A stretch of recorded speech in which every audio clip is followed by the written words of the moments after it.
And now, the last word with Rick Casey. I learned in college government classes many years ago that the lieutenant governor of Texas was more powerful than the governor. Any college professor who still teaches that notion hasn't been paying attention. No, we didn't change the state constitution. It's just that Rick Perry has used two of the powers the Constitution does give him to become arguably the most powerful governor in Texas history. On June 17, 2001, just 6 months after taking office when George W. Bush headed off to the White House, Perry stunned both houses of the legislature by executing what became known as the Father's Day Massacre. He vetoed a stunning 82 bills passed by the legislators. The reason in many cases, as divined by the legislators, was that the governor vetoed their bills because sponsors offended him in an unrelated matter.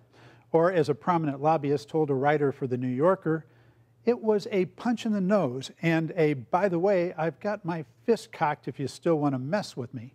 The other constitutional authority that has made Perry so powerful is the appointment of hundreds of people to about 200 boards, agencies, and commissions.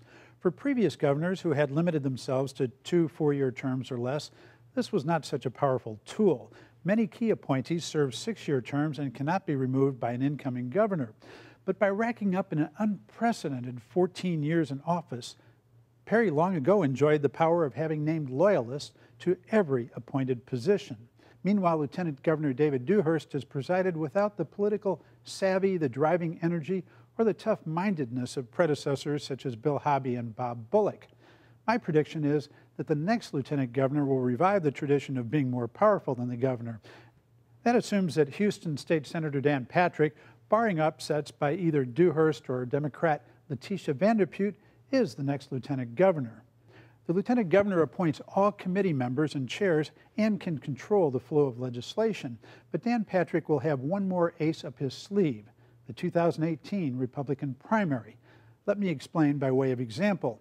In this year's primary, all 7 Republican candidates for Attorney General and Lieutenant Governor called for repealing the Texas law providing in-state college tuition for the undocumented children of immigrants who came here illegally.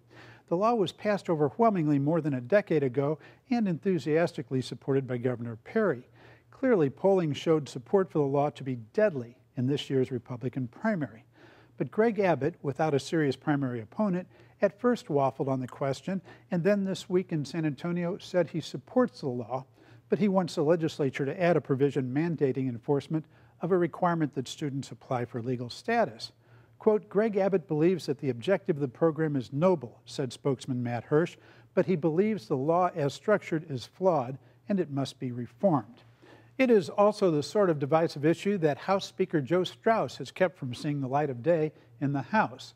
But if Dan Patrick is unable to get this or any other Tea Party-type law passed in the regular session, he can demand publicly that Governor Abbott call a special session.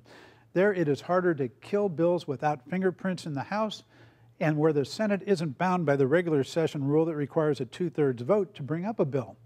And if Governor Abbott doesn't bow to Lieutenant Governor Patrick's wishes, well, that, friends, is where the 2018 primary comes into play. Unless there's a sea change in the Republican Party, Abbott could expect Patrick to Tea Party him as he is Dewhurst this year. That's why Lieutenant Governor Dan Patrick will be more powerful than Governor Greg Abbott. And that's it for Texas Week. See you next time.